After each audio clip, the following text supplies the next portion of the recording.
राधे श्री राधे।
राम राम बोल, शिव शिव बोल, राम राम बोल, शिव शिव बोल, केशव माधव हरि हरि बोल।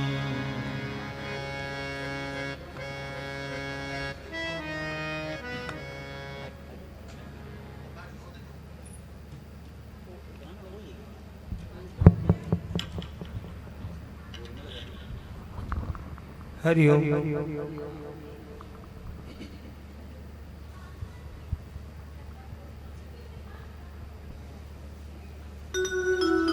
ओम रत्नेश्वर्यै नमः, ज्वालामालिन्यै नमः, कर्पूरारात्रिकै नमः, गन्धाक्षपत्राणि पुष्पाणि समर्पयामि।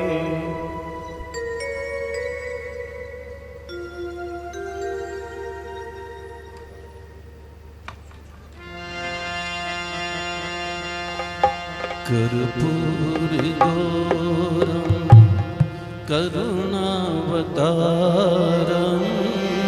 संसारसारं भुजगेन्द्रहारं सदा वसन्तं हृदयारविन्दे भवां भवानी सहितं नमामि। गजाननं भूतगणाधिसेवितं कपित्थजम्बूफलचारुभक्षणम् उमासुतं शोकविनाशकारकं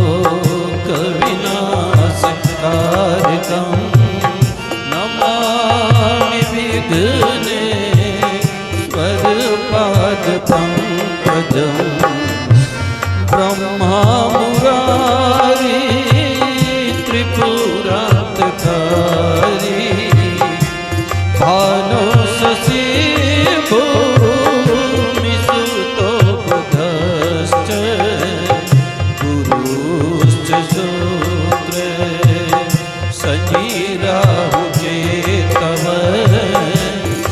सर्वे ग्रह शान्तिकर भवन्तु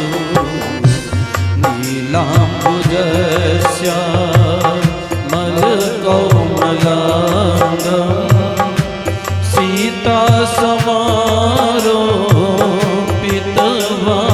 सीतासमारोपितवामभागम् पाणौ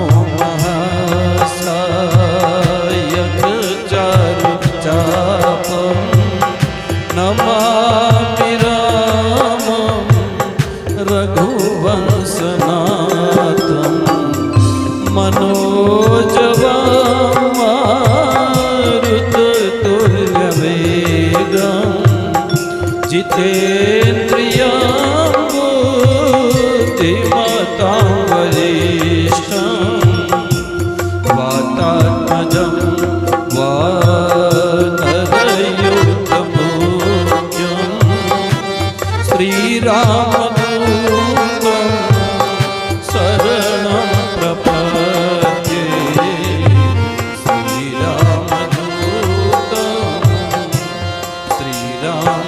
श्रीरामदूतं श्याम तेरी आरती कन्हैया तेरी आरती तेरी आरती कन्हैया तेरी आरती श्यामा तेरी आरती कन्हैया तेरी आरती तेरी आरती कन्हैया तेरी आरती सारा संसार करेंगे हाथ जोड़ के सारा संसार करेंगे हाथ जोड़ के श्यामा तेरी आरती कन्हैया तेरी आरती तेरी आरती कन्हैया तेरी आरती सारा संसार करेंगे हाथ जोड़ के सारा संसार करेगा हाथ जोड़ के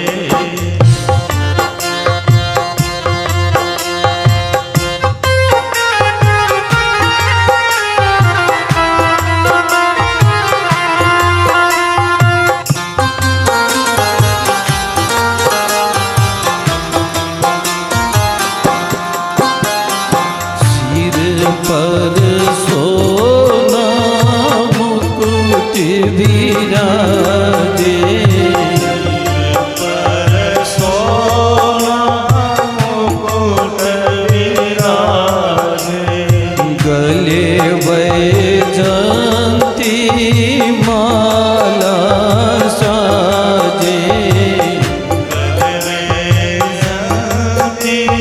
माला साजे और फूलन के हार करेंगे हाथ जोड़ के और फूलन के हार करेंगे हाथ जोड़ के श्यामा तेरी आरती कन्हैया तेरी आरती माँ तेरी आरती कन्हैया तेरी आरती सारा संसार करेंगे हाथ जोड़ के सारा संसार करेगा हाथ जोड़ के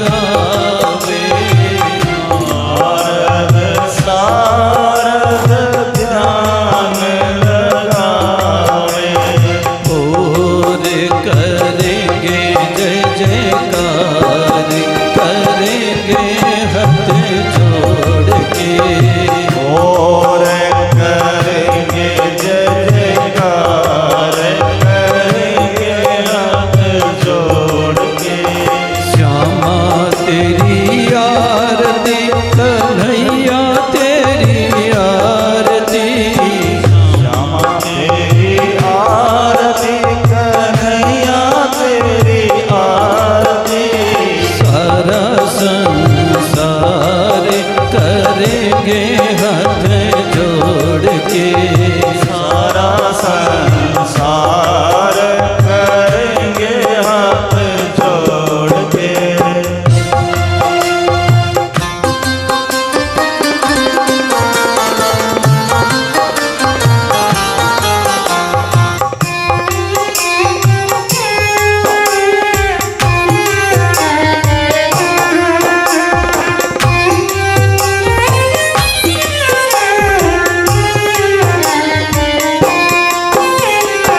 मैं हूँ दीनन दुखिया भारी मैं हूँ दीनन दुखिया भारी आया हूँ प्रभु शरण तिहारी आया हूँ प्रभु शरण तिहारी रखियो लाज हमारी करेंगे हाथ जोड़ के रखियो लाज हमारी करेंगे हाथ जोड़ के श्यामा तेरी आरती कन्हैया तेरी आरती श्यामा तेरी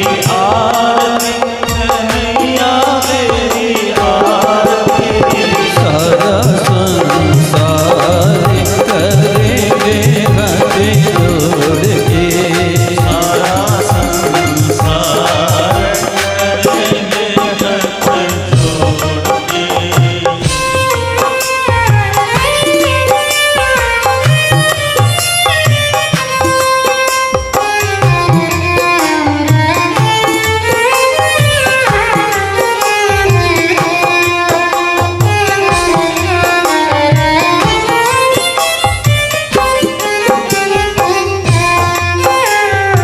अपने चरण की भक्ति दीजो अपने शरण की भक्ति दीजो अपनी शरण में मोहे रख लीजो अपनी शरण में हमें रख लीजो करो भव सागर पार करेंगे हाथ जोड़ के करो भव सागर पार करेंगे हाथ जोड़ के श्यामा तेरी आरती कन्हैया तेरी आरती श्यामा तेरी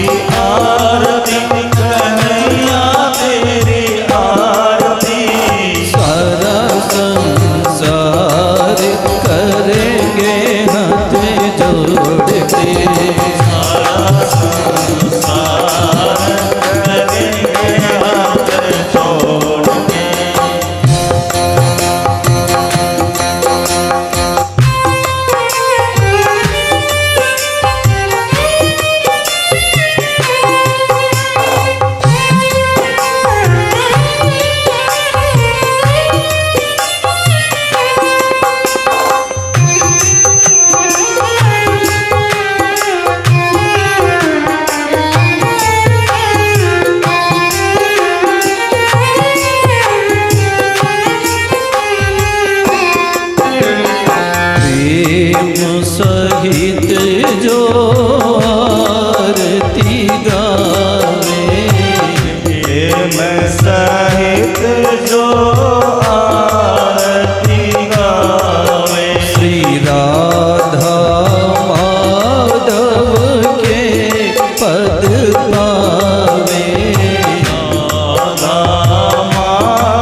सियावर रामचंद्र जी की जय हो। पवन सुत हनुमान जी की जय हो। सुखदेव जी महाराज की जय हो। व्यास नारायण भगवान की जय हो। भागवत महापुराण की जय हो। गौ माता की जय हो। सत्य सनातन धर्म की जय हो। जय जय श्री राधे, जय जय श्री राधे, जय जय श्री राधे श्याम। हरि ओम जजनीनजमयजन्त देवास्तानि धर्माणि प्रथमान्यासन्न तेहनाकं महिमानः सतन्त यत्र पूर्वे सद्या सन्ति देवाः। ओम मानस्तोकेतनये मान आयुखि मानो गोकुमानो अस्मे कुरीरिकः मानो वीरान्विद्रभामिनो वधीरे हविमन्तः शतमित्पाहवामहे। नारायणाय च विद्महे वासुदेवाय च धीमहि तन्नो विष्णु प्रचोदयात्। सेवन्तिकावकुलचम्पकपाटलाब्जै पुन्नागजातिगरवीररसालपुष्पै बिल्वै प्रवालतुलसीदलमञ्जरीमिष्टं पूजयामि जगदीश्वर मे प्रसीद। नानासुगन्धिपुष्पाणि यथा कालोद्भवानि च पुष्पाञ्जलिर्मया दत्तं गृहाण परमेश्वर। स्थापि सर्वेभ्यो देवेभ्यो न मन्त्रपुष्पाञ्जलिं समर्पयामि। ॐ जयतीर्थान्वितसरन्ति श्रीगाहसानि खण्डिणिः तेषांशत्रयोजने वदन्तानि तन्मसि। यानि कानि च पापानि जन्मान्तरकृतानि च तानि सर्वाणि नश्यन्ति प्रदक्षिणायां पदे पदे। अन्यथां शरणं नास्ति त्वमेव शरणं मम। तस्मात् कारुण्यभावेन रक्ष रक्ष परमेश्वर। त्वमेव माता च पिता त्वमेव बन्धो च सखा त्वमेव विद्या द्रविणं त्वमेव सर्वं मम देव देव।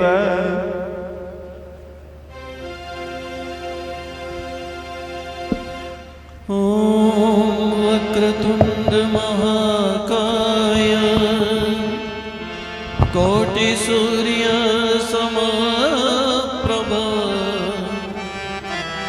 निर्विघ्नं कुरु मे देव सर्वकार्येषु सर्वदा। नारायणं नमस्कृत्य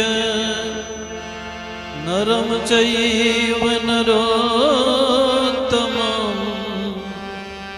देवीं सरस्वतीं व्यासं ततो जयमुदीरये।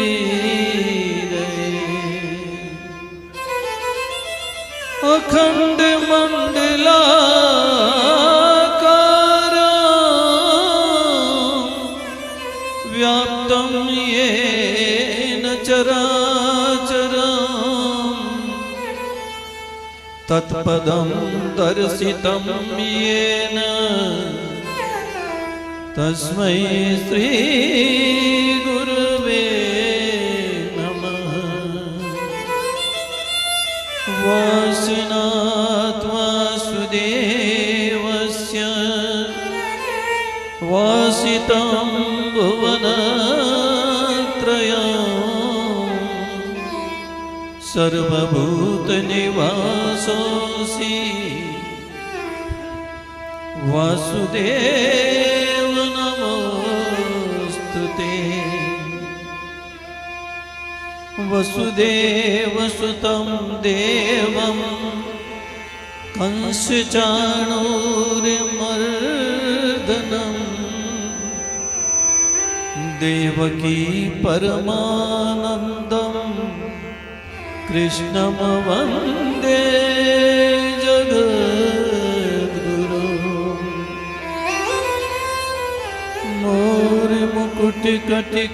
मोरमुकुटकटिकाचने और घूंघर वाले बाल या मूर्ति मेरे मन बसो सदा बिहारी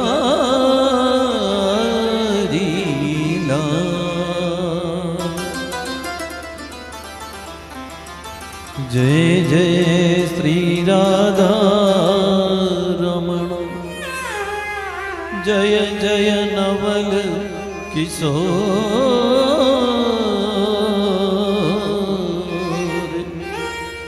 जय गोपी चित चोर प्रभु, जय जय माखन चोर। श्रोता बहनों भाइयों, विविध रूप भगवान परमेश्वर के रूप में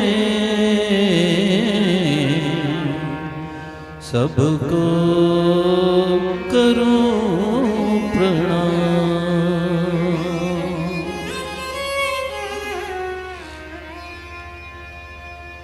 बालकृष्ण लाल की जय। परम मंगलमय परापर अखिलेश्वर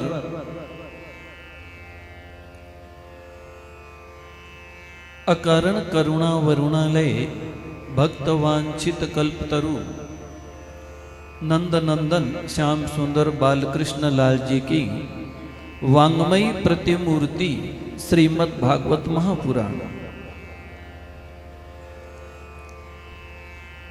कल सायंकाल की कथा में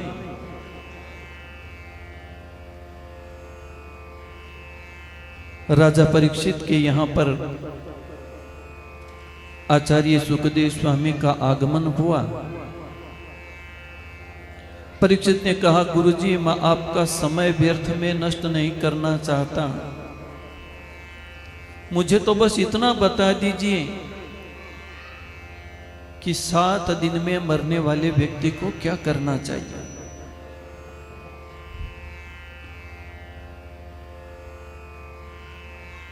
आदरणीय सुखदेव स्वामी ने कहा, परीक्षित ये जो प्रश्न तुमने किया है ना, ये अपने लिए नहीं किया, पूरे समाज के लिए तुमने ये प्रश्न किया है।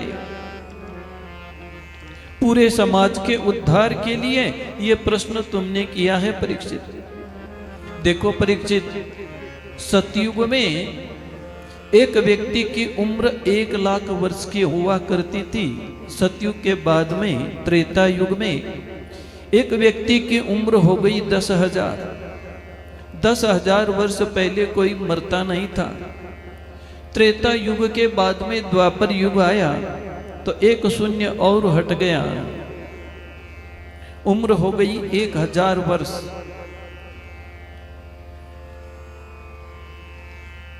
अब कलयुग में 1 शून्य और हट गया तो व्यक्ति की उम्र हो गई 100 वर्ष। आजकल तो 3 वर्ष के बच्चे के चश्मा लग जाता है, 16 वर्ष की आयु में बाल सफेद हो जाते हैं। ये कलयुग नहीं तो और क्या है। 30 वर्ष की उम्र का आदमी मधुमेह का रोगी, 35 वर्ष की आयु में व्यक्ति हार्ट का पेशेंट, ये कलयुग नहीं तो और क्या। निद्रया गृह्यते नक्तम व्यवसायेन चावयः दिवाचार्थे हया राजन कुटुंब भरणेन वा। आदरणीय सुखदेव स्वामी कहते हैं कि वेद की ओर से कलयुग में व्यक्ति की उम्र 100 वर्ष निर्धारित की गई है। कलयुग में एक व्यक्ति को कम से कम 100 वर्ष जीना चाहिए, लेकिन 100 वर्ष का आदमी हमको लाखों में कोई एक मिलेगा।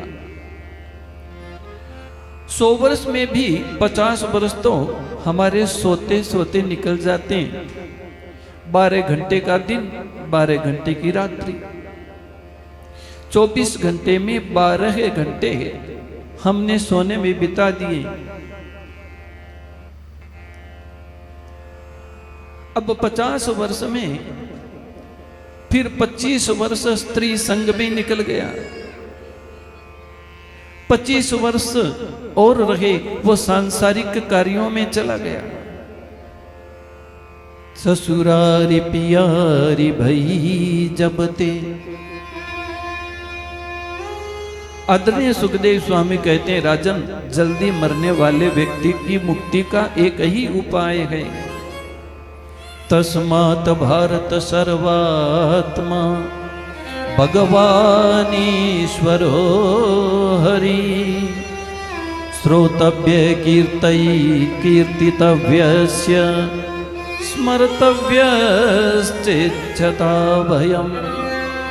राजन, जल्दी मरने वाले व्यक्ति को तो एक ही काम करना चाहिए, श्वास श्वास पर कृष्ण भजी, वृथा श्वास जनि खोय, ना जाने या श्वास की फिर आवन हो या न हो।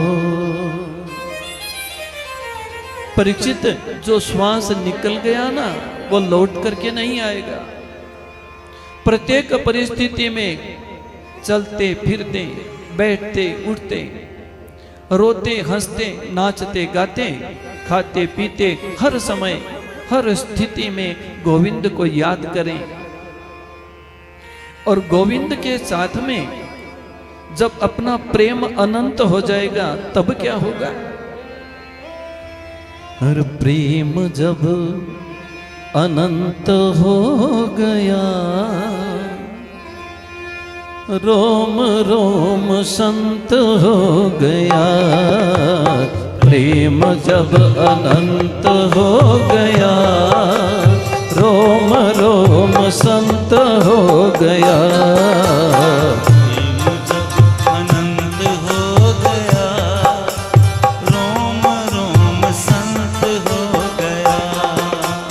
छाई हरियाली समस्त रोम रोम में, दिखते सिय राम जो व्यापक है व्योम में। छाई हरियाली समस्त रोम रोम में, दिखते सिय राम जो व्यापक है लोक में। हाँ, छाई हरियाली समस्त रोम रोम में, दिखते सिय राम जो व्यापक है व्योम में।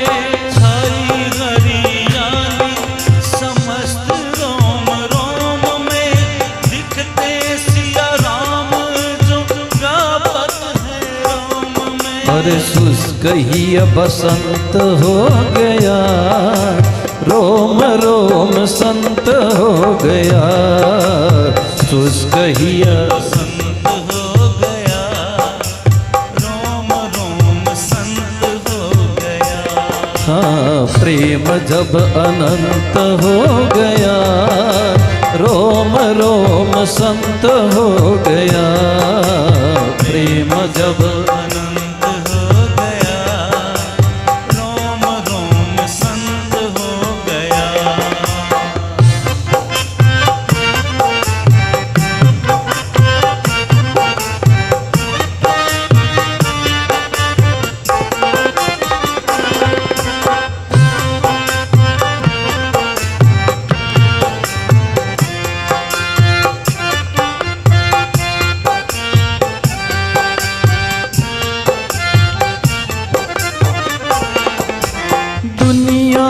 के नाते न कुछ भी सुहाते, बीते उमर राम यस गाते गाते।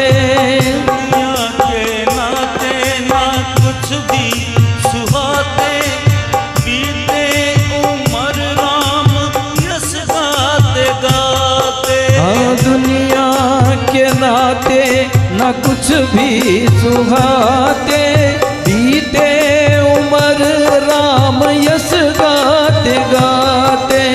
दुनिया के नाते ना कुछ भी सुहाते, बीते उमर राम यस गाते गाते। और अपना सिय कंत हो गया, रोम रोम संत हो गया।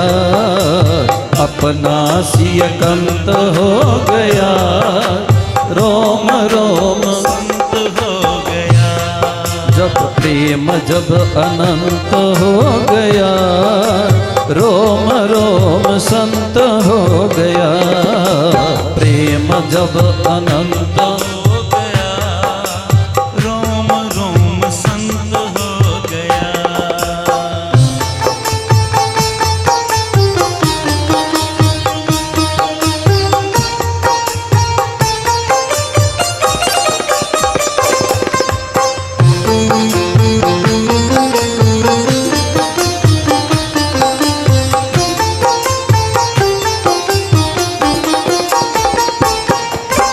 जहाँ देखता हूँ वहाँ ही मेरे राम है, मन को मिलता सहज ही विराम है। जहाँ देखता हूँ वही मेरे राम है, मन को मिलता सहज ही विश्राम है। हाँ, जहाँ देखता हूँ वहाँ ही मेरे राम है, मन को मिलता सहज ही विराम है। जहाँ देखता हूँ वही मेरे राम है, मन को मिलता सहज ही विश्राम है। और द्वैत का जो अंत हो गया, रोम रोम संत हो गया, द्वैत का जो अंत हो गया,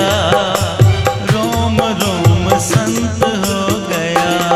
हाँ, प्रेम जब अनंत हो गया, रोम रोम संत हो गया, प्रेम जब अनंत हो गया, रोम रोम संत हो गया।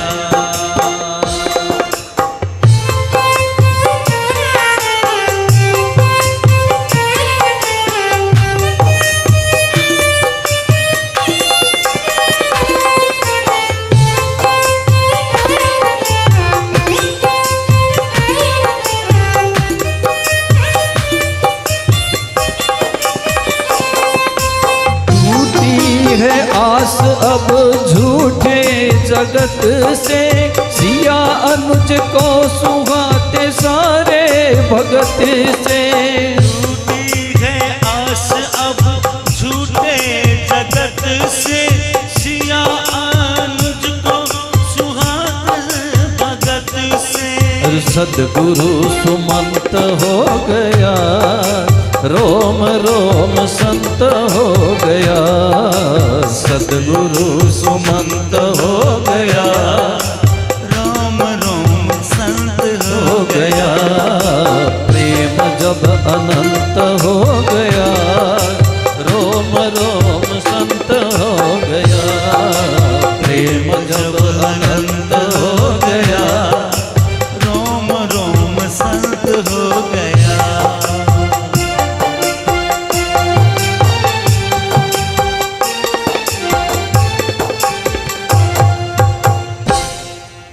आदरणीय सुखदेव स्वामी ने कहा, राजन, मन को यदि वश में करना है तो 4 बातों का ध्यान रखना पड़ेगा। जितासनो जित श्वासो जित संगो जितेन्द्रिय, स्थूले भगवते रूपे मनः संधारये धिया। राजन, मन को जीतना है तो पहले आसन को जीतना पड़ेगा।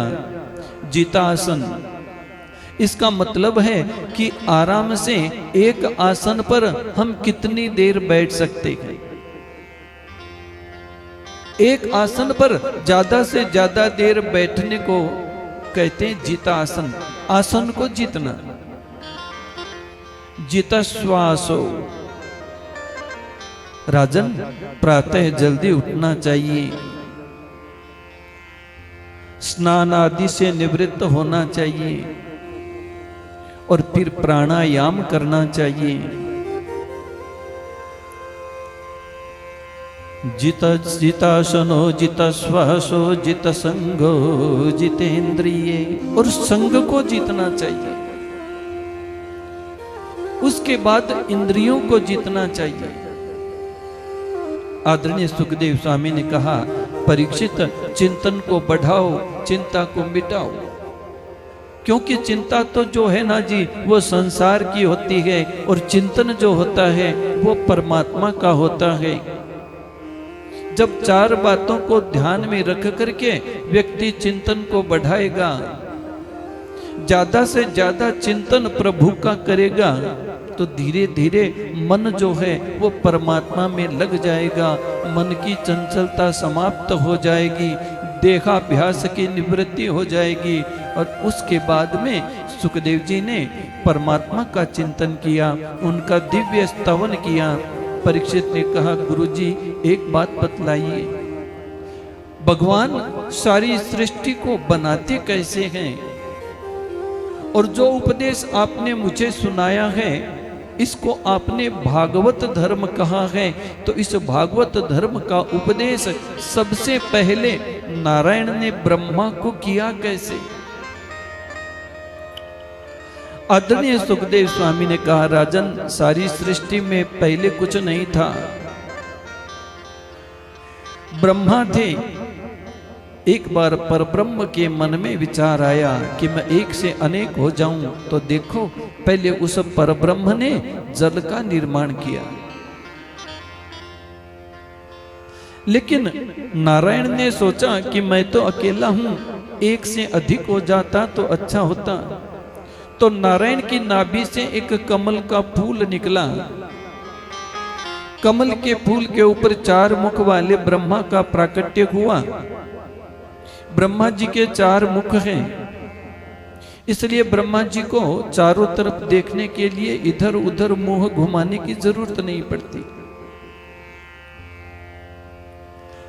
उन्हें तो दसों दिशाओं की चीज एक साथ दिखाई देती है, परंतु ब्रह्मा जी को भी ये दिखाई नहीं दिया कि मैं प्रकट कहां से हुआ। ब्रह्मा जी कमल नाल की तंतु में प्रवेश कर गए। अब नीचे जाएं, ऊपर को आएं, ऊपर नीचे करते रहे, लेकिन पता नहीं चला कि मैं कहां से आया। ब्रह्मा जी को तब दो वर्ण सुनाई दिए, तय और पे। तपस्या करोगे तो पता चलेगा। ब्रह्मा जी ने तप किया तो उन्हें श्रीमन नारायण का दर्शन हुआ। नारायण भगवान ने ब्रह्मा जी का हाथ पकड़ लिया और कहा कि आज से मैंने तुमको विधाता बना दिया है, जाओ सृष्टि का विस्तार करो। ब्रह्मा जी ने कहा, भगवान थोड़ा सा ऐश्वर्य पाने के बाद में जीव इतना अभिमानी हो जाता है, आपने तो मुझे सबसे ऊंचा पद दे दिया, कहीं मुझे अभिमान आ गया तो मेरा क्या होगा।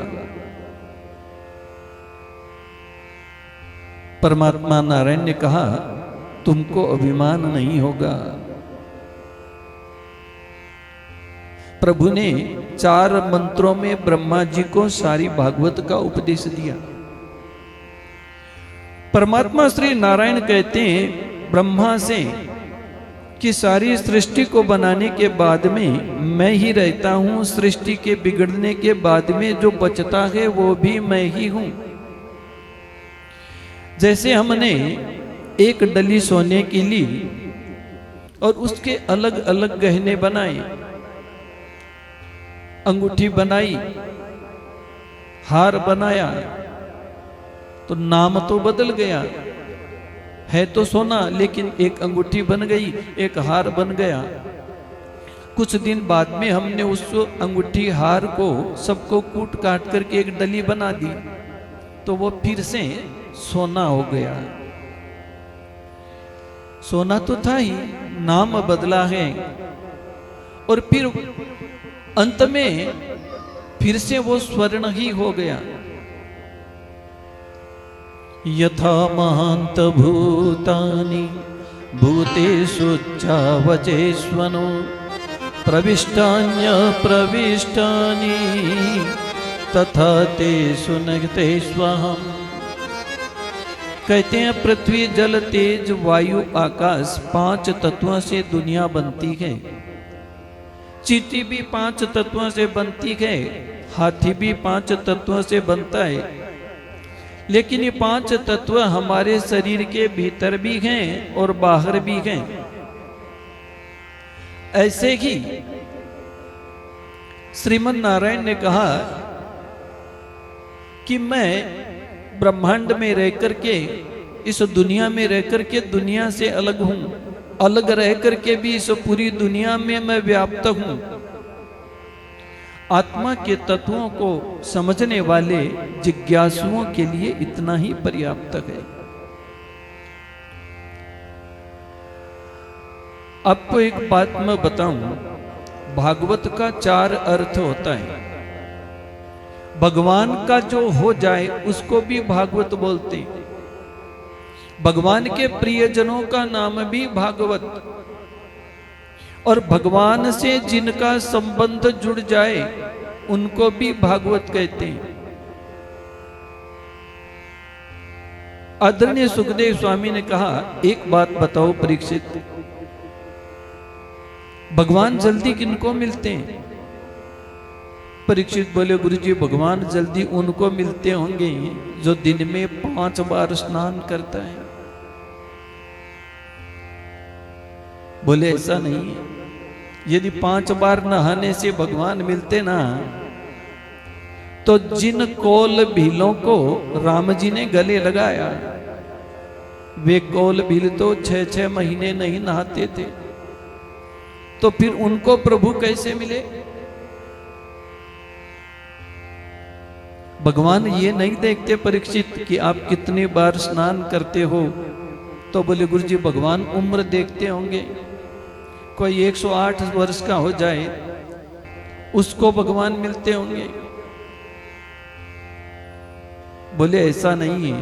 यदि लंबी उम्र वाले को भगवान मिलते तो फिर ध्रुव को दर्शन देने के लिए कैसे आते? 5 वर्ष के बालक ध्रुव ने भगवान को प्राप्त किया। परीक्षित, भगवान उम्र भी नहीं देखते।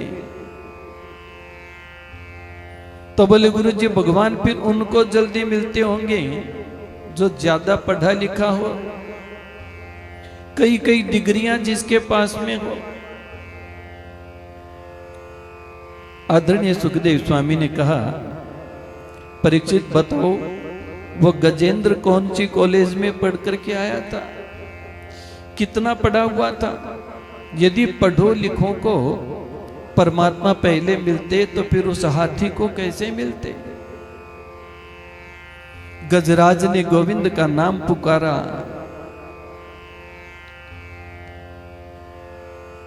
गो कहते हैं गए इंद्रियों को। जैसे ही गजराज ने गोविंद को पुकारा, तो जैसे ही गजराज गोविंद को पुकारने के लिए कहने लगा गोविंद, तो उनको बोलना ही नहीं पड़ा। भगवान ने आकर के उसके प्राणों की रक्षा कर दी। तो बोले, गुरुजी फिर ऐसा होता होगा भगवान ऊंची बिरादरी वालों को देखते होंगे, ऊंची जाति वालों को जल्दी मिलते होंगे। बोले, परीक्षित ऐसा भी नहीं है। यदि ऊंची जाति वालों को भगवान पहले मिलते तो विदुर जी तो दासी पुत्र थे, उनको परमात्मा कैसे मिलते? दासी के गर्भ में जन्म लेने वाले विदुर जी के घर पर मेरे गोविंद ने केले के छिलके खाए, मेरे कन्हैया ने विदुर जी के घर जाकर के प्रसाद पाया। परीक्षित बोले, गुरुजी ये कथा मुझको बताइए ना। आदरणीय सुखदेव स्वामी ने कहा, यदा तु राजा स्वसुतान साधून पुष्णन धर्मेन विनष्ट दृष्टि। राजन, पांडवों के साथ में जब कौरव अन्याय कर रहे थे ना, लाक्षागृह में उनको जलाने का प्रयत्न किया जा रहा था, षड्यंत्र किया जा रहा था। तब कौरवों के पिता धृतराष्ट्र के सामने विदुर जी आकर के बैठे। विदुर जी ने कहा, राजन, मैं आपको मंत्री होने के नाते नहीं बोल रहा, एक भाई होने के नाते भी नहीं बोल रहा। मैं आपको एक नागरिक होने के नाते निवेदन करने आया हूं। राजन, अन्याय की बेल पर अमृत का फल कभी नहीं लगता। अन्याय की बेल कभी हरी नहीं हो सकती। पांडवों के साथ में तुम्हारे पुत्र जो अन्याय कर रहे हैं ना राजन, उनको रोको। राजन, पांडव कमजोर नहीं है, वो केवल आपका आदर करते हैं, आपका सम्मान करते हैं, इसलिए बोलते नहीं हैं। विदुर जी ने कहा, राजन, एक नगर को नष्ट होने से बचाने के लिए यदि एक जनपद को नष्ट करना पड़े तो एक नगर को बचाने के लिए एक छोटे से मोहल्ले का त्याग करना अच्छा है। एक प्रदेश को बचाने के लिए एक छोटे गांव का त्याग करना पड़े तो वो उचित है। यदि एक नगर को नष्ट करने से पूरा प्रदेश बचता है तो जरूर बचाना चाहिए। एक घर को नष्ट करने से यदि पूरा परिवार सुरक्षित रहता है तो राजन ये त्याग भी करना चाहिए।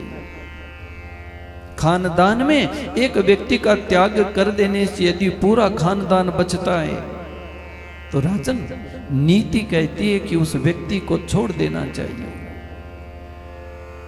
विदुर जी कहने लगे, राजन, ये जो दुर्योधन है ना, ये आपके वंश में कलंक पैदा हुआ है, ये आपके परिवार को विनाश के कगार पर ले जाएगा। राजन कहने लगे, आपके साले शकुनी ने आपकी बुद्धि को विकृत कर दिया है।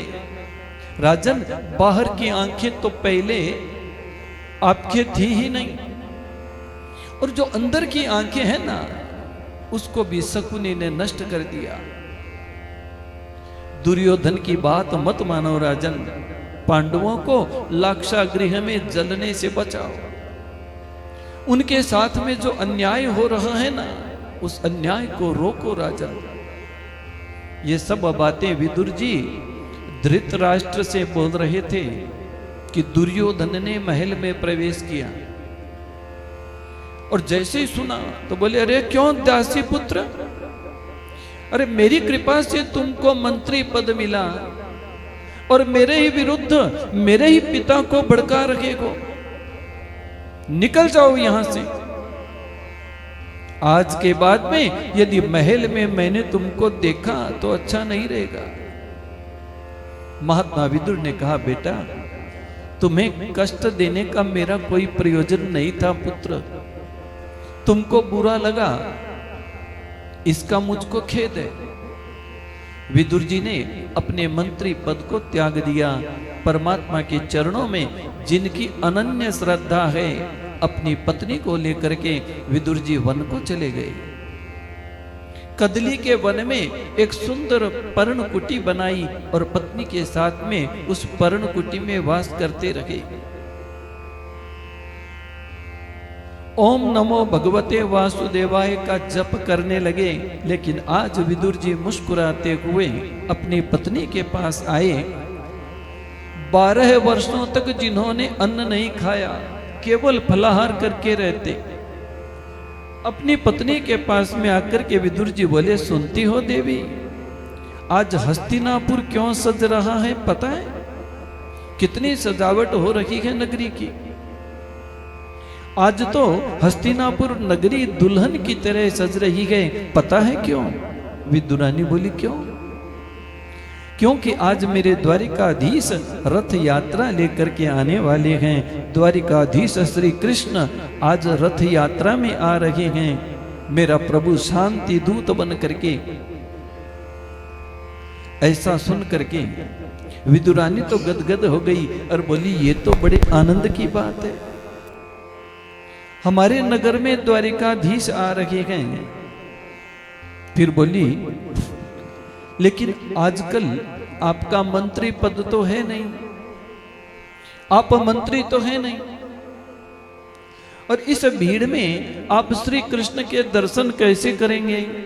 इस भीड़ में कन्हैया को आप कैसे देख पाएंगे? महात्मा विदुर गदगद होकर के बोले, देवी मन को छोटा क्यों करते हो? अरे हम गोविंद को नहीं देख पाए तो क्या है, वो गोविंद तो हमको देख पाएंगे, वो तो हमको देख लेंगे। और देवी, यदि गोविंद की एक नजर भी हम पर पड़ गई तो हमारा जीवन धन्य हो जाएगा। दुर्योधन ने श्री कृष्ण के आगमन की खुशी में कपट पूर्ण मैत्री का परिचय दिया, बड़ी सजावट कराई, जगह जगह तोरण द्वार बनाए। प्रभु ने बरसने वाले फूलों की तरफ नहीं देखा, हजारों लोग आरती कर रहे हैं, उनकी तरफ मेरे गोविंद ने ध्यान ही नहीं दिया। भगवान तो अपने रथ पर बैठे चारों ओर नजर डाल करके देख रहे हैं, और जैसे ही विदुर जी पर नजर पड़ी तो विदुर जी का रोम रोम पुलकित हो गया। ऐसा सुंदर स्वरूप भक्त और भगवान दोनों की आंखें मिल गई। विदुर का तो मन रूपी मयूर नृत्य करने लगा। भगवान की नजर गई सज्जनों। विदुर जी ने कहा, देखो देवी, देखो गोविंद मुझको देख रहे हैं, गोविंद की नजर मुझ पर पड़ गई। फिर कहने लगे, अच्छा सुनो, तुम घर जाओ, घर जाकर के गोबर का चौका लगाओ, कदली के खंभ से कुटिया को सजाओ, देखो चटाई बिछाना, मैं जरा देख करके आता हूं पांडवों के भाग्य का आज क्या फैसला होता है। भगवान ने विदुर को देखा और देखते देखते ही मानो इशारा कर दिया कि तुम्हारे घर जरूर आऊंगा। अब एक बहुत बड़ा मंच बना है, मंच पर सैकड़ों सिंहासन लगे गए सुवर्ण के बने हुए, और उन्हीं सिंहासन में एक अनुपम सुंदर मणिमय सिंहासन है जिस पर द्वारिकाधीश विराजित हो गए। विदुर जी का तो अपमान हो चुका है ना जी, इसलिए विदुर जी को उस सभा में आसन पर बैठने की अनुमति नहीं है। तो सारी प्रजा के साथ में विदुर जी भी जमीन पर बैठे हैं। दुर्योधन ने मेरे गोविंद का स्वागत किया, बोला आए, आओ कन्हैया, आप आए, आपके पदार्पण से हम लोग कृतार्थ हो गए। फिर बोला, आप आए ये तो मेरा बहुत बड़ा भाग्य है, लेकिन आप आए कैसे हो ये तो हमको पता ही नहीं, ये तो आपने हमको बताया नहीं। भगवान ने दुर्योधन से कहा, देखो दुर्योधन, मैंने तुम्हें कभी दुर्योधन नहीं कहा, क्योंकि तुम तो सुयोधन हो। एक बात मैं तुमसे पूछना चाहता हूं। बोले पूछो। बोले पांडव तुम्हारे भाई है ना? बोले हाँ जी।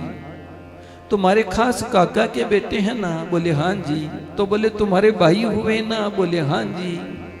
तो फिर आधे राज्य के अधिकारी हुए ना? बोले ना जी। क्यों नहीं हुए?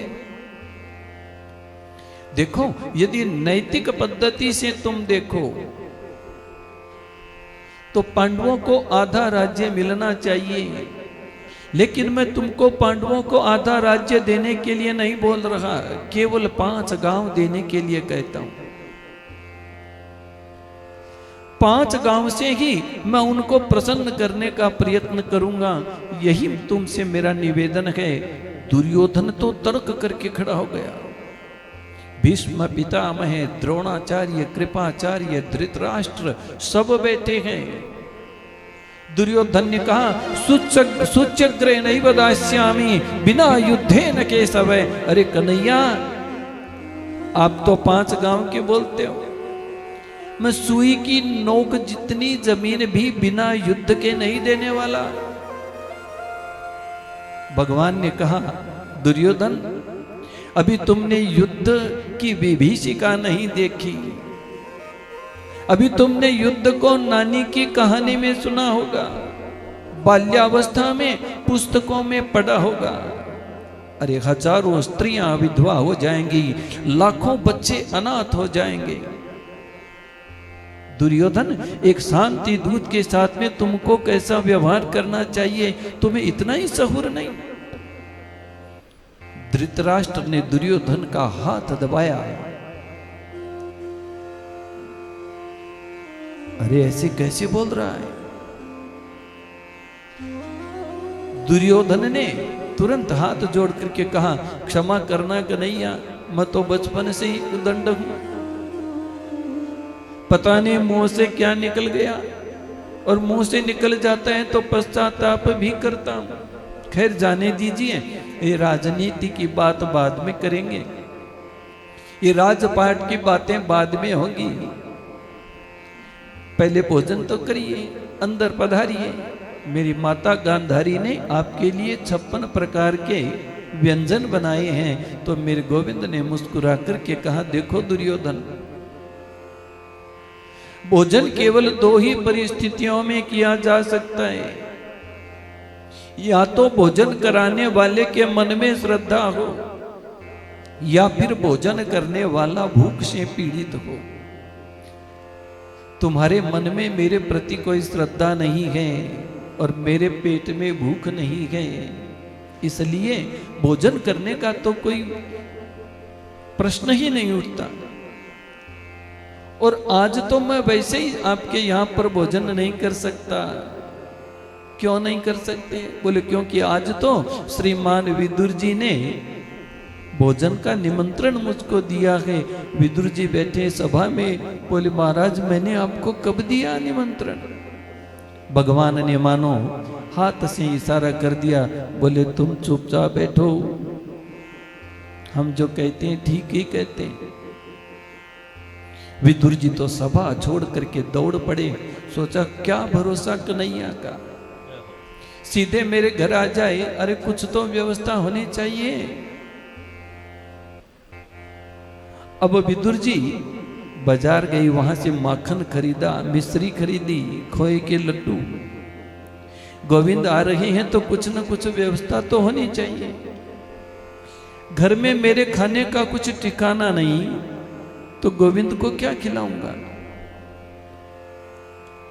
उधर दुर्योधन ने हंस करके कहा, कन्हैया विदुर के घर में आपका निमंत्रण है। अरे रहने दो कन्हैया, जिनके घर में खुद खाने की कोई व्यवस्था नहीं, वो आपको क्या खिलाएंगे? कन्हैया बोले इसकी मुझको परवाह नहीं है, जिसने निमंत्रण दिया है भोजन कराने की व्यवस्था वही करेगा। दुर्योधन ने कहा, लेकिन कन्हैया आप तो द्वारिका से सीधे मेरे घर आए हैं, विदुर जी से तो आपका मिलना ही नहीं हुआ, फिर विदुर ने आपको निमंत्रण कब दिया?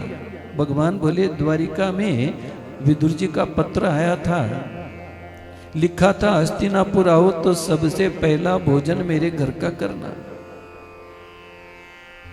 दुर्योधन बोला मैं भी देखूंगा विदुर क्या सत्कार करता है आपका, आपको क्या खिलाता है। भगवान बोले इसकी मुझको कोई परवाह नहीं। मेरे गोपाल चल दिए।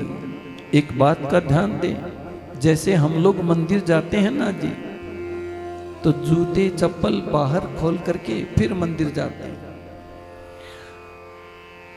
हम भगवान के घर जाते हैं तो जूते चप्पल उतार करके जाते हैं, और भगवान भी जब भक्त के घर जाते हैं ना जी, तो बिना जूते चप्पल के ही जाते हैं। मेरे प्रभु नंगे पैर चल दिए, विदुर जी के घर की तरफ जा रहे हैं। विदुर जी बेचारे बाजार गए हुए हैं, विदुरानी घर में स्नान कर रही है। प्रभु द्वार पर आकर के जोर से सांकल खटखटाते हैं, अरे खोलो। विदुरानी ने सुना, स्नान कर रही थी वो तो स्नान में तन्मय थी, और जैसे सुना अरे ये तो मेरी कन्हैया की आवाज, ये तो मेरे गोविंद की आवाज है। स्नान करती करती दौड़ पड़ी विदुरानी, वस्त्र बदलना भूल गई। गीले वस्त्रों में आकर के द्वार को खोला। आओ न कन्हैया, आओ न केशव, पधारो न गोविंद, मेरे द्वारिकाधीश आ गए, आइए न कन्हैया, पधारिए न कन्हैया। मेरे गोविंद ने देखा ये तो मेरे आगमन की खुशी में पागल हो गई। प्रभु ने तुरंत अपना दुपट्टा जो है वो विदुरानी को ओढ़ा दिया। विदुरानी कुटिया के अंदर मेरे गोविंद को ले गई, बोली पधारो न कन्हैया, अब आपको क्या खिलाऊं, आपको कहां बिठाऊं, आपको क्या पिलाऊं। विदुरानी मेरे गोविंद को लेकर के कुटिया में 40-50 चक्कर लगा चुके। फिर एक पाटा दिखाई दिया तो पाटा को उल्टा रखा और उल्टे पाटा पर ही मेरे गोविंद बैठ गए। मेरे गोविंद ने नहीं देखा कि पाटा उल्टा रखा है कि उल्टा रखा है। पाटे पर बैठ करके मेरे गोविंद ने अपने पेट पर हाथ फेर करके कहा, काकी जी बड़ी जोर की भूख लग रही है, कुछ खाने को मिलेगा। विदुरानी बोली, गोविंद आपको भूख लगी है, आपके काका जी आ रहे होंगे, कुछ न कुछ आपके लिए लाएंगे, इतने में जितनी व्यवस्था हो सकती है मैं करूंगी। कन्हैया तब तक आप कदली के वन से डलिया भर के जो मैं कदली फल लाई हूं उनको खाइए गोविंद। कन्हैया भूखा है और मुझसे भोजन मांग रहा है। तो विदुरानी गदगद हो गई। ऐसा दिव्य भाव जागृत हुआ। कन्हैया के सामने पत्तल लगाई और कदली के छिलके उतार उतार करके पत्तल में धरती जाती हैं, फल को दूर फेंकती जाती हैं। भगवान बड़े प्रेम से छिलका खा रहे हैं। एक छिलका खाया, 5 छिलके खाए, 10 छिलके खाए, कहते हैं भगवान 35-40 छिलके खा गए। विदुरानी ने कहा, गोविंद कैसा है, मीठा है? बोले काकी बहुत मीठा, ये तो बहुत मीठा है। विदुरानी बोली, लाला आपको मीठा लगे हैं तो मीठे ही होंगे। कन्हैया वैसे मैं इन पेड़ों में, कदली के जो पेड़ हैं इनमें अपने हाथों से जल डालती हूं, फल मीठे लगे। ऐसा जान करके विदुरानी गदगद हो गई। अब इधर से विदुर जी आ रहे हैं। विदुर जी के हाथ में कमंडलू है, कमंडलू में दूध है, कटोरी में माखन मिश्री है, कई प्रकार के पकवान हैं। द्वार पर आकर जोर से बोले, अरे सुनती हो, द्वार खोलो, द्वार खोलो। विदुरानी दौड़ी दौड़ी गई और द्वार खोल करके बोली, ऐसे काहे को हल्ला मचाते हो? विदुर जी बोले, अरे क्या बताऊं देवी, आज कौरवों की भरी सभा में मेरे गोविंद ने मेरा कितना आदर किया है देवी, मैं तुम्हें शब्दों में बता नहीं सकता। दुर्योधन, दुशासन, कर्ण, विकर्ण सबके सामने मेरे गोविंद ने कहा कि आज मेरे विदुर काका के घर में निमंत्रण है। मैं तो इतना संकोच में पड़ गया देवी कि सभा छोड़ करके भाग पड़ा। अब देखो माखन मिश्री दूध खोवा सब कुछ लेकर के आया हूं। सुनो, गोबर का चौका लगाओ, चटाई बिछाओ, पत्तल लगाओ, मैं द्वार पर खड़ा हूं, गोविंद आने ही वाले हैं। विदुरानी ने कहा, आने वाले हैं कि अंदर बैठे? बोले अंदर आ गए। बोले उनको तो बहुत समय हो गया, वो तो कदली फल पा रखे गए। विदुरानी बोली, वो तो कब के आ गए। विदुर जी ने भीतर आकर के देखा, भगवान तो छिलका खा रहे हैं, फल दूर पड़े हैं। पत्नी से बोला, अरे पागल, ये तुमने क्या किया? आज पहली बार इस गरीब की कुटिया में द्वारिकाधीश पधारे, पहली बार मेरे गोविंद का आगमन हुआ और तुम इनको छिलका खिला रही हो। विदुरानी ने कहा, क्या मैं छिलका खिला रही थी? ध्यान करा तो गोविंद छिलके खा रहे हैं। विदुरानी ने कन्हैया से कहा, अरे कन्हैया, आपने मुझको पहले क्यों नहीं बताया आप छिलका खा रही हैं? तो मेरे गोविंद ने ध्यान दिया, बोले, अच्छा काकी जी, हम छिलका खा रहे थे, हमको भी पता नहीं, हमको भी अभी पता चला कि हम भी छिलका खा रहे थे। वास्तव में प्रभु का ध्यान भी अभी हुआ, प्रभु ने भी छिलका देखा तो बोले, ओहो, हम छिलका खा रहे थे। विदुर जी बोले, क्षमा करें कन्हैया, हम लोग बड़े नासमझ हैं, बड़े नादान हैं, आपका कुटिया में आगमन हुआ और गोविंद हमने आपको छिलका खिला दिया, अब थोड़ा लड्डू खाओ ना गोपाल। कन्हैया के मुंह में विदुर जी ने एक लड्डू डाला, थोड़ा सा लड्डू खा करके गोविंद ने विदुर जी का हाथ पकड़ करके कहा, काका जी, यदि आप बुरा न माने तो आपको एक बात कहूं। काका जी, जो स्वाद उस छिलके में था ना, वो स्वाद इस लड्डू में नहीं है। आदरणीय सुखदेव स्वामी कहते हैं, परीक्षित, यदि परमात्मा बिरादरी को देखते तो विदुर जी के घर जाकर के छिलका क्यों खाते? एक बात और कहूं, भगवान जब अपनी लीला को संपन्न करके जा रहे थे, भगवान ने किसी और को याद नहीं किया। उद्धव जी ने श्री कृष्ण से प्रश्न किया कि भगवान, आपके 24 अवतार हैं, जगह जगह आप प्रसाद पाते हैं, आप बताइए आपको सबसे ज्यादा मिठास कौन से प्रसाद में आया?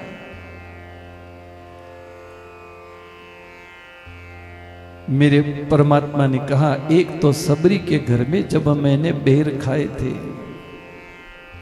और एक जब विदुरानी के घर में मैंने केले के छिलके खाए थे। इन दोनों जगहों में जो मुझे आनंद मिला, जो मुझे सुख मिला, वो और कहीं नहीं मिल सकता। कहने का भाव बड़ा स्पष्ट है, परमात्मा तो केवल भाव के भूखे हैं। और प्रभु ने उद्धव को कहा, आज मुझे मेरे विदुर की याद आ रही है। परमात्मा ने कहा, उद्धव, तुम जा रहे हो, जहां कहीं भी तुम्हें मेरा विदुर मिले तो उसे मेरे समाचार अवश्य सुनाना। आज उद्धव जी महाराज भगवान से आज्ञापित होकर के गए। उद्धव जी को मार्ग में यमुना जी के किनारे विदुर जी से मिलना हुआ। एक ज्ञानी है, एक भक्त है, दोनों का मिलना हुआ और विदुर और उद्धव का संवाद हुआ। उससे बड़ा भाग्यवान संसार में और कौन होगा, जिनको परमात्मा भी याद करते। उद्धव जी जब विदुर जी से मिले तो विदुर और उद्धव दोनों के कंठ अवरुद्ध हो गए, दोनों की परिस्थितियां भिन्न बन गई। विदुर जी कहते हैं, उद्धव जी आप भाग्यवान हो।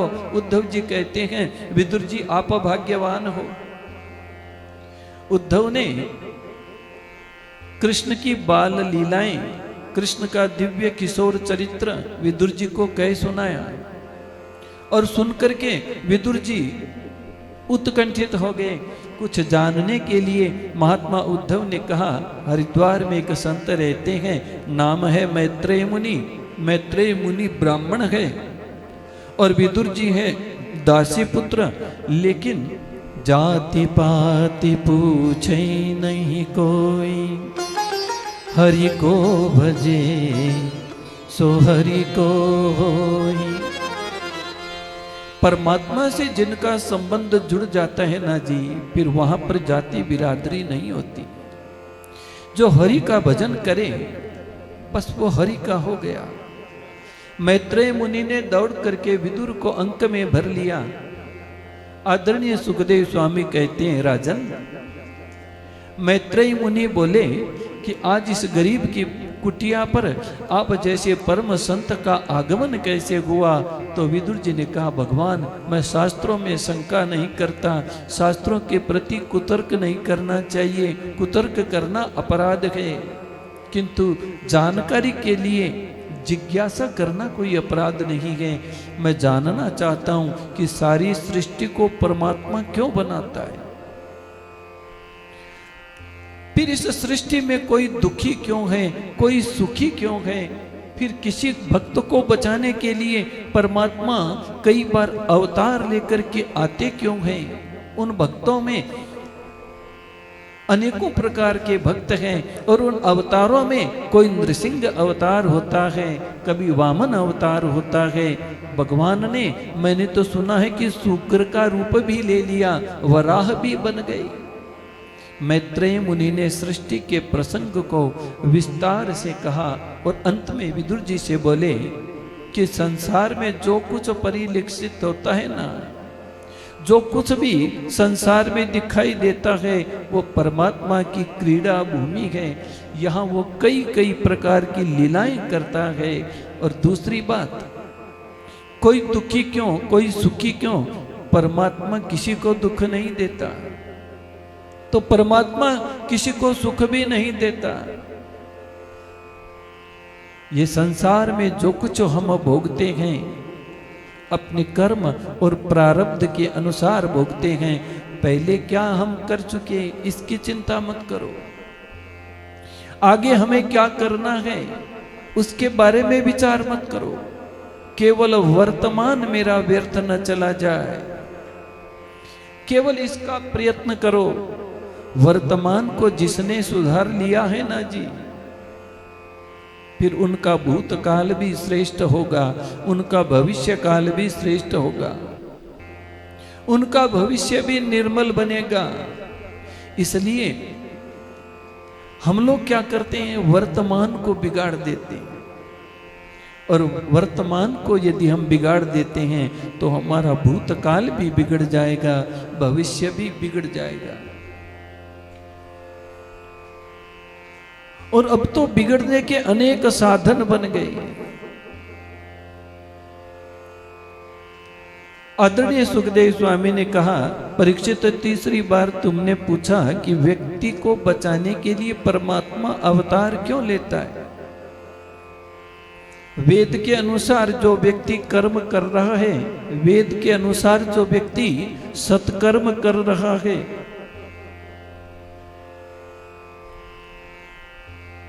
उन सत्कर्म कर्म करने वालों के लिए मेरी परमात्मा विशेष कृपा करते हैं। अवतारों में भगवान ने वराह अवतार लिया, शूकर अवतार लिया। इसका भी एक विचित्र कारण है। कश्यप जी महाराज की 13 पत्नियां थी, उनमें सबसे बड़ी है दिति। एक दिन दिति ने कश्यप जी से कहा, मेरी जितनी भी बहनें हैं सब पुत्रवती हैं, मुझे भी पुत्र होना चाहिए। कश्यप ने कहा, देवी ये समय सायंकाल का है, यह समय उपयुक्त नहीं है। लेकिन भगवान कश्यप की धार्मिक बात का दिति ने अनादर कर दिया और दुराग्रह के सामने कश्यप झुक गए। फिर श्राप दिया कि तुम्हें 2 पुत्र होंगे, परंतु दोनों ही दुष्ट होंगे, दोनों ही दुराचारी होंगे। माता दिति तो एकदम भयभीत हो गई, कहने लगी मुझे दुराचारी पुत्र नहीं चाहिए, मुझे तो सुशील पुत्र चाहिए। तो ऋषि ने कहा, देवी अब बीज का असर मैं कहाँ लेकर जाऊं। हाँ, इतना हो सकता है कि तुम्हारे पुत्र तो दोनों ही दुराचारी होंगे, लेकिन तुम्हारे पुत्रों का संहार करने के लिए भगवान नारायण स्वयं आएंगे। दिति ने कहा, तब तो मेरे पुत्र बड़े भाग्यशाली होंगे। कश्यप ने दिति से कहा, तुम्हारा जो पौत्र होगा वो बड़ा गुणवान होगा, तुम्हारे पौत्र का नाम प्रहलाद होगा, वो शीलवान होगा, ज्ञानवान होगा, भगवान का परम भक्त होगा। और इसे सुनकर के माता दिति के मन में बड़ी प्रसन्नता हुई। देवताओं ने ब्रह्मा से पूछा कि दिति के गर्भ में जो शिशु है उसका प्रकाश तो अभी से बढ़ रहा है। अरे भाई, दैत्यों की माता है, पता नहीं क्या होगा। ब्रह्मा ने कहा, दीति के गर्भ में जो बालक है वो सामान्य बालक नहीं, ये दोनों भगवान के दिव्य पार्षद हैं, जय और विजय। ब्रह्मा ने कहा कि मेरे मानस पुत्र हैं 4, सनक, सनंदन, सनातन और सनत कुमार। ये चारों ही मानस पुत्र एक बार भगवान का दर्शन करने के लिए गए। जय विजय ने उनको रोका और कहा, क्षमा करें, अभी हमारे प्रभु विश्राम कर रहे हैं, इसलिए आप अंदर नहीं जा सकते। सनत कुमार बोले कि हमारे माता पिता से मिलने के लिए रोकने वाले तुम कौन हो, और धक्के देकर जाने लगे। जय विजय का कोई दोष नहीं था, क्योंकि वो तो अपने कार्य का निर्वाह कर रहे थे। लेकिन सनत कुमार जबरदस्ती अंदर जाने लगे तो जय विजय ने उनको रोक दिया। सनत कुमारों ने क्रोधित होकर के श्राप दे दिया और कहा, तुम भगवान के पार्षद होकर के हमें भगवान से मिलने के लिए वंचित कर रहे हो, जाओ तुम दोनों राक्षस बन जाओ। जय विजय चरणों में गिरकर क्षमा याचना करने लगे। हम आपको पहचान नहीं पाए, हम राक्षस बन जाएंगे तो बड़ी तकलीफ भोगनी पड़ेगी। तो सनत कुमारों ने कहा, दैत्य तो तुम लोगों को बनना पड़ेगा, लेकिन 3 जन्मों के बाद में तुम्हें मोक्ष मिल जाएगा। एक बात और कहे, सवेरे 6 बजे हम भजन करने के लिए बैठते हैं, 12 घंटे एक आसन पर बैठ करके हम कोई जाप करें, और ये क्रम चालू रखते रखते वर्षों तक हम तप करें, उस तप का जो फल प्राप्त होता है ना जी, वो 1 मिनट के क्रोध करने से नष्ट हो जाता है। तो क्रोध का परिणाम ये हुआ कि सनत कुमारों को अंदर प्रवेश नहीं मिल सका। भगवान ने स्वयं आकर के दर्शन दे दिए। सनत कुमार बोले कि हमसे अपराध हुआ है, जो तपश्चर्या